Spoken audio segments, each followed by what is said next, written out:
હિંમતનગરના ગઢોડા ગામ ખાતે યોજાયો તો વન મહોત્સવ સાથે વન કુટીર કરવામાં આવ્યું હતું। આયોજન લોકાર્પણ અને ધારાસભ્ય સહિત વન અધિકારી રહ્યા હતા હાજર। હિંમતનગરના ગઢોડા ગામે પર્યાવરણ સમિતિ દ્વારા ગામમાં 3500 થી વધુ પેડનું વાવેતર કરવામાં આવ્યું હતું। ત્યારે આજે એક પેડ માં કે નામ 2.0 અંતર્ગત વન મહોત્સવ યોજવામાં આવ્યો હતો, જેમાં પ્રથમ ગઢોડા ગામના સ્મશાન ખાતે વૃક્ષનું વાવેતર કરવામાં આવ્યું હતું। સ્મશાન ખાતે વન કુટીર પણ ખુલ્લું મૂકવામાં આવી હતી। સમગ્ર સ્મશાનને હર્યુભર્યું બનાવ્યું હતું। ત્યારબાદ ગઢોડા પ્રાથમિક શાળા ખાતે 76મો વન મહોત્સવની ઉજવણી કરવામાં આવી હતી, જેમાં ગામના યુવાનો પર્યાવરણ સમિતિ દ્વારા જે કામગીરી કરાઈ તેને બિરદાવવામાં આવી હતી। જે કેસમી ગુજરાતી સાથે અશોક નાઈ, સાબરકાંઠા।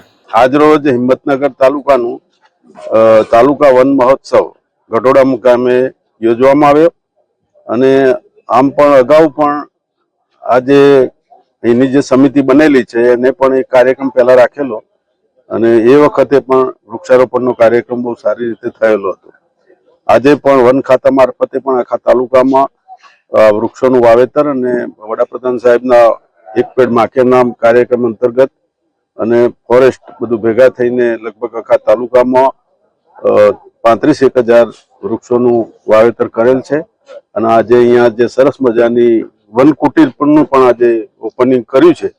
એટલે વન ખાતાએ ટોટલ જે આખા રાજ્યની કક્ષાએ પણ જે પર્યાવરણની દ્રષ્ટિએ વિવિધ જે જગ્યાઓ છે, ગ્રામ પંચાયતની હોય, પ્રાથમિક શાળાઓ હોય, બીજે હોય અથવા અન્ય જગ્યાએ ફોરેસ્ટ એરિયા હોય, એ બધામાં પણ બહુ મોટી સંખ્યામાં વૃક્ષોનું વાવેતર કરી રહ્યા છે અને એ રીતે આપણું હરિયાળું ગુજરાત બને અથવા આપણું ગામ હરિયાળું બને એ ઝુંબેશ ગઢોડા ગામે તો ઉપાડેલી જ છે, પણ સમગ્ર રાજ્યમાં પણ આ ઝુંબેશને વેગ મળે અને વધુમાં વધુ વૃક્ષ વાવેતર થાય અને માટે વન ખાતું બહુ ઘણી બધી તનતોડ મહેનત કરી રહ્યું છે અને આપણા બધાનો પણ એમાં ઘણો બધો સાથ સહકાર છે। એટલે વડાપ્રધાન સાહેબના જે આ ઝુંબેશ છે અને માનનીય મુખ્યમંત્રી સાહેબ ભૂપેન્દ્રભાઈ પટેલ સાહેબની પણ આ લાગણી છે કે વધારેમાં વધારે વૃક્ષો આપણા રાજ્યમાં વવાય અને આપણું ગુજરાત હરિયાળું ગુજરાત, જે અત્યારે ગાંધીનગર કહેવાય છે કે હરિયાળું ગાંધીનગર, એમ આપણું હરિયાળું આખું રાજ્ય પણ બને એવી આજે પવિત્ર